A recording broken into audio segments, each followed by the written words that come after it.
Om Shanti. Good morning. आज हम सुनते हैं 28/12/21 के अनमोल मधुरमा वाक्य। बाबा कहते, बच्चे आत्मवानी बनने के लिए प्रैक्टिस करो। मैं आत्मा हूँ, मैं आत्मा हूँ। कि आत्मा ने ही बाप के पास घर जाना है। फिर बाबा ने कहा कि सीढ़ी के चित्र पर बहुत अच्छी तरह समझाओ। बाबा को बहुत देख देख के उछाले आती थी, विचार सागर मंथन करता था, क्योंकि ये अच्छे से अच्छा चित्र है जहाँ हम कैसे इतने ऊंचे देवी देवता थे, कैसे हम नीचे उतरे और फिर हमें देवता बनना है। तो इसमें बच्चों की बुद्धि चलनी चाहिए, जिसको कहता विचार सागर मंथन। जितना विचार सागर मंथन करते हैं उतनी हमारी बुद्धि श्रेष्ठ बनती है। नई नई पॉइंट्स बुद्धि में आती है, कैसे हम दूसरों को समझाएं। जितना हम दूसरों को समझाते हैं उनकी दुआएं मिलती हैं, उनका कल्याण होता है, क्योंकि हम विश्व कल्याणकारी बाप के बच्चे। यही भारत पावन था, सबसे ऊंचा था, श्रेष्ठ था। यही भारत पतित बना, नीचे उतरा। फिर बाप आकर हमें कलयुग से निकाल संगम पर बिठाते हैं, रास्ता बताते हैं कि अब घर चलना है, फिर नई दुनिया में आना है। आत्मा नहीं जाना है, आत्मा नहीं नई दुनिया में नए वस्त्र, शरीर रूपी वस्त्र धारण करना। इसलिए आत्मानी बनना बहुत ज़रूरी है। फिर बाबा कहते कि शिव बाबा को याद करते करते अपने घर जाना है।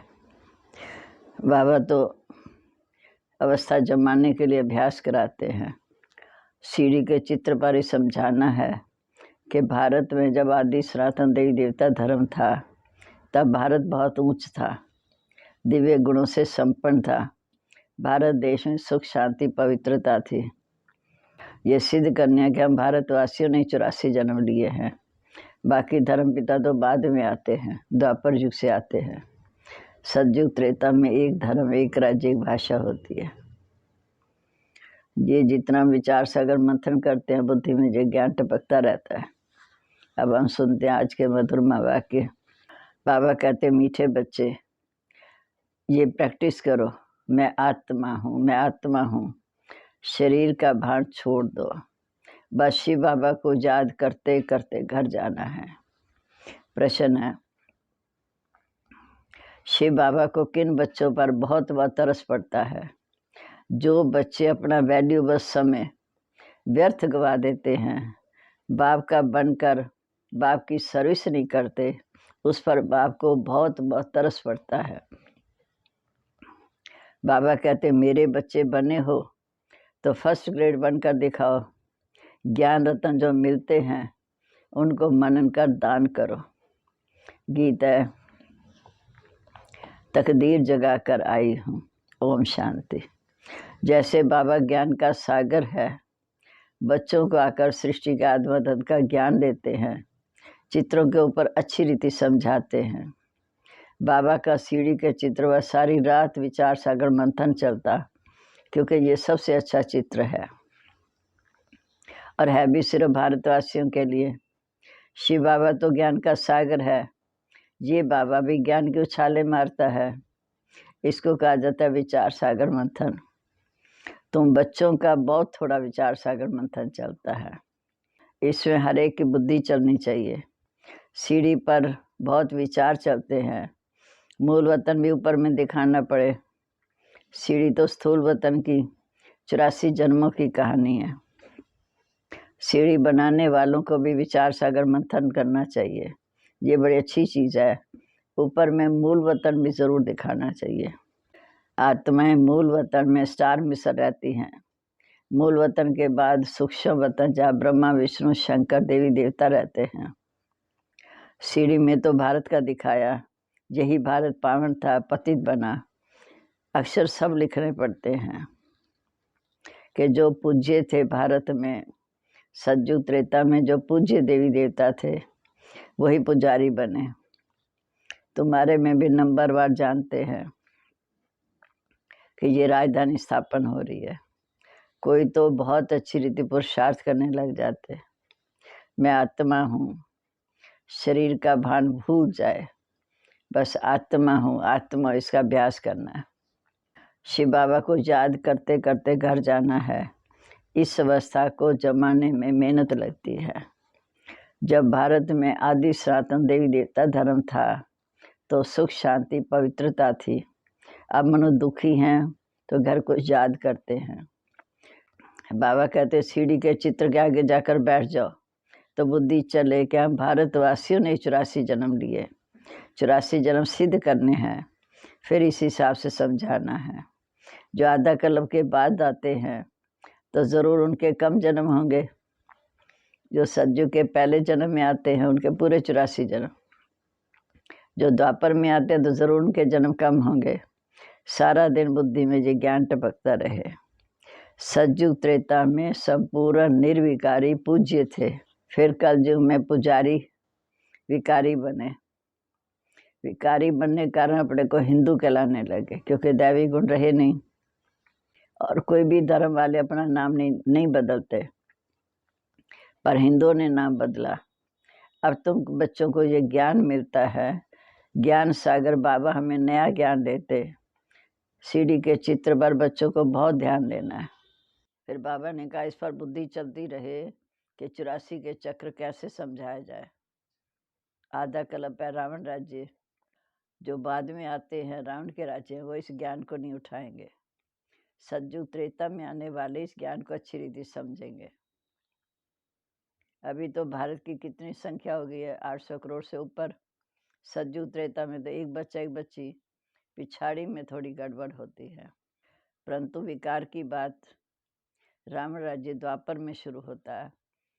त्रेता में 2 कला कम हो जाते हैं। जो सज्जू की रजाई पाने वाले हैं वो अच्छा पढ़ेंगे। उनको शौक चाहिए अपना भी कल्याण करना, दूसरों का भी कल्याण करना है। अगर तकदीर में नहीं है तो पुरुषार्थ भी नहीं करते। धारणा करते जाए तो सर्विस पर बाबा भेज भी दे। जिनको सर्विस का शौक है वह तो दिन रात सर्विस करते हैं। सीढ़ी के राज को कोई अच्छी तरह समझ जाए तो खुशी का पारा चढ़ जाए। बाबा ज्ञान का सागर है, हम बच्चे नदियां हैं। दिन प्रतिदिन इसकी वृद्धि होती जाएगी। रजाई तो स्थापन होनी ही है, बाबा का कार्य होके रहेगा। सज्जू को कहते हैं शिवालय, उनकी स्थापना शिव बाबा इस समय स्वयं आकर करते हैं। उनको कृष्णपुरी भी कहते हैं, क्योंकि कृष्णालय कहें माना कृष्ण के आने का स्थान है, परंतु स्थापना फिर भी शिव बाबा करते हैं। ये सीढ़ी का चित्र भी जरूरी है। बाबा कहते हैं अंदर शुद्ध नशा होना चाहिए कि हम क्या बन रहे हैं। शिव बाबा से योग चढ़े तब नशा चढ़े, फिर ऊंच पद भी पा सकते हैं। ऐसा कभी नहीं कहना चाहिए कि तकदीर में होगा तो मिल जाएगा। सर्विस का शौक रखना चाहिए। शरीर का कुछ भरोसा नहीं, आगे चलकर क्लैम्टिस भी जोर से आती रहेगी, फिर हाथ खाली जाएंगे। अर्थक्वेक में लाखों मनुष्य मरते हैं, तो डर रखना चाहिए ताकि हम योग की यात्रा से सतो प्रधान बन जाए। औरों को भी बनाना है। कहते हैं धन ना खुटे। बाप तो समझाते रहते हैं 21 जन्म के लिए अपने पांव पर खड़ा रहना है, मेहनत करनी है। शिव भगवान वाच निराकार पतित पावन ज्ञान का सागर, ये सब बातें समझा रहे हैं। जिनको समझाते हैं औरों को समझाएंगे। फिर बच्चों को अब कानून का खजाना मिलता है तो बाप से लेना चाहिए ना, ऊंच पद पाना चाहिए। ये है प्रवृत्ति मार्ग का ज्ञान। जो सबसे जास्ती पूज्य पावन बनते हैं वही सबसे जास्ती पतित बनते हैं। इनके भी, ब्रह्मा के भी बहुत जन्मों के अंत में, अर्थात 84वें जन्म के भी अंत में, जब 60 वर्ष की आयु होती तब बाबा आते हैं। बाबा भी समझाते हैं, दादा भी समझाते हैं, दादियाँ भी समझाती हैं। बहन भाइयों का धंधा ये है कि ग्रस्त व्यवहार में रहते कमल पुष्पान पवित्र रहना है। जो प्रवृत्ति में रहते ऐसा घर गृहस्थ में रह के पवित्र रहते हैं, वह दूसरों से तीखे जा सकते हैं। जो कांटों के जंगल में रहते सेवा करते हैं, उनको फल जास्ती मिलता है। शिव बाबा भी उनकी मदद तो करेंगे, कहेंगे अच्छा लौकी सर्विस छोड़कर फलानी जगह सेवा में जाओ। जैसे निमंत्रण मिलते हैं वैसे सेवा में जाना चाहिए। सर्विस वृद्धि को पाती रहेगी। बाप तो गायन करेंगे, ये बच्चा बहुत अच्छी सर्विस करने वाला है। कोई तो सर्विस में 3 कोस दूर भागते हैं। सर्विस का शौक रखने से बाबा की मदद मिलती है। खुशी का पारा भी चढ़ता है, आयु भी बढ़ती है। पुरुषार्थ का जितना पुरुषार्थ कर उतना उच्च पद पा सकते हैं। चलन से ही मालूम पड़ जाता है। ये बड़ी भारी कमाई है। बाबा को भी सर्विसेबल बच्चे बहुत याद पड़ते हैं। जो अमृत वेले विचार सागर मंथन का डांस अच्छा चलता है। सेरे में विचार सागर मंथन करना है। बच्चों को पहले तो मुरली अच्छी रीति सुननी और धारण करनी है। रिवाइज करें तब मुरली चलाएं। आगे बाबा रात को 2 बजे उठकर लिखते थे। फिर सवेरे मुरली पढ़कर फिर चलाते थे। भल मुरली हाथ में नहीं होती तो भी अच्छी तरह चला सकते थे। जिन जिन बच्चों को मुरली का पढ़ने का शौक है, उस पर विचार सागर मंथन करने का शौक है, वह सर्विस में लगे रहेंगे। मुरली पढ़ने से कई जाग जाएंगे। ये मुरली छपने का काम बहुत ज़ोर से होगा। ये मुरली विदेश तक भी जाएगी। किसी की बुद्धि में बैठ जाए तो एकदम नशा चढ़ जाए। तुम्हारा तो सारा दिन धंधा ही रहना चाहिए।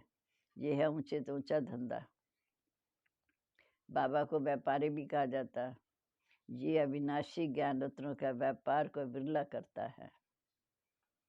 सारा दिन बुद्धि में ज्ञान टपकता रहना चाहिए। खुशी में मस्त रहना चाहिए। आत्मा को खुशी होती है, हो हम बाबा से मिल गए। बेहद के बाप ने 84 जन्मों की कहानी सुनाई है। बच्चे बाप का टीचर का शुक्रिया करते हैं। स्टूडेंट टीचर द्वारा पास होते हैं तो टीचर को सौगात देते हैं। तुम बच्चे जानते हो कि बाबा हमको वैकुंठ की बादशाह की सौगात दे रहे हैं। ये पढ़ाई फर्स्ट क्लास नॉलेज है, उसको समझने से करुण का खजाना मिलता है। भविष्य में कमाल है बाबा की। हर एक बच्चा समझ सकता है हम किस ग्रेड में हैं। सारा मदार सर्विस पर है। बाबा तो कहेंगे सभी फर्स्ट ग्रेड में आओ, तब कुछ पद पा सकेंगे। 21 जन्मों की रिजल्ट निकल जाती। बाबा को तो तरस पड़ता है। बच्चे व्यर्थ में समय गवाते। फिर बाबा समझाते हैं, ड्रामा प्लान अनुसार मुझे ही आना पड़ता है सदगति देने के लिए। मीठे मीठे सिक्के लदे बच्चों प्रेत माता पिता बाप दादा का याद प्यार गुड मॉर्निंग। रूहानी बाप की रूहानी बच्चों को नमस्ते। रूहानी बच्चों की रूहानी बाप दादा को नमस्ते। नमस्ते बाबा, गुड मॉर्निंग। शुक्रिया बाबा, कितनी अच्छी राह दिखाकर हमें ऊंची मंजिल पर ले जा रहे हो। अब धारणा के लिए मुख्य सार। पहली पॉइंट है सिर सिर उठकर विचार सागर मंथन करना है। मुरली पढ़कर उस पर चिंतन करके धारण करना है। अविनाशी ज्ञान रत्नों का व्यापार करना है। दूसरा, सर्विस का बहुत बहुत शौक रखना है। शरीर पर कोई भरोसा नहीं, इसलिए 21 जन्मों की कमाई अभी ही जमा करनी है। अब वरदान, साइलेंस की शक्ति द्वारा अपने रजिस्टर को साफ करने वाले लोकप्रिय प्रभु प्रिय भाव। साइलेंस की शक्ति द्वारा अपने रजिस्टर को साफ करने वाले लोकप्रिय प्रभु प्रिय भाव। जैसे साइंस ने ऐसी इन्वेंशन की है जो लिखा हुआ सब मिट जाए, मालूम ही ना पड़े, ऐसे आप साइलेंस की शक्ति से अपने रजिस्टर को रोज साफ करो तो प्रभु प्रिय लोकप्रिय दैवी प्रिय हो जाएंगे। सच्चाई सफाई तो सभी पसंद करते हैं, इसलिए एक दिन के किए हुए व्यर्थ संकल्प व व्यर्थ कर्म की दूसरे दिन लीक भी ना रहे। बीती को बीती कर फुल स्टॉप लगा दो तो रजिस्टर साफ रहेगा, साहिब राजी रहेगा। स्लोगन है, व्यर्थ संकल्प करना दूसरों के व्यर्थ संकल्प चलाने के निमित्त बनना। व्यर्थ संकल्प करना दूसरों के व्यर्थ संकल्प चलाने के निमित्त बनना ये भी अपवित्रता है। ना व्यर्थ चलाना है, ना दूसरों का चलवाना है। ओम शांति। आज की मुरली से हमें विचार सागर मंथन करना है। सीढ़ी के चित्र पर बैठ के प्रैक्टिस करनी है। पुरुषार्थ करना, ऊंच से ऊंच पद पाने के अधिकारी बने। अब हम प्यारे बाबा को याद करेंगे, मुरली का मंथन करेंगे। ओम शांति।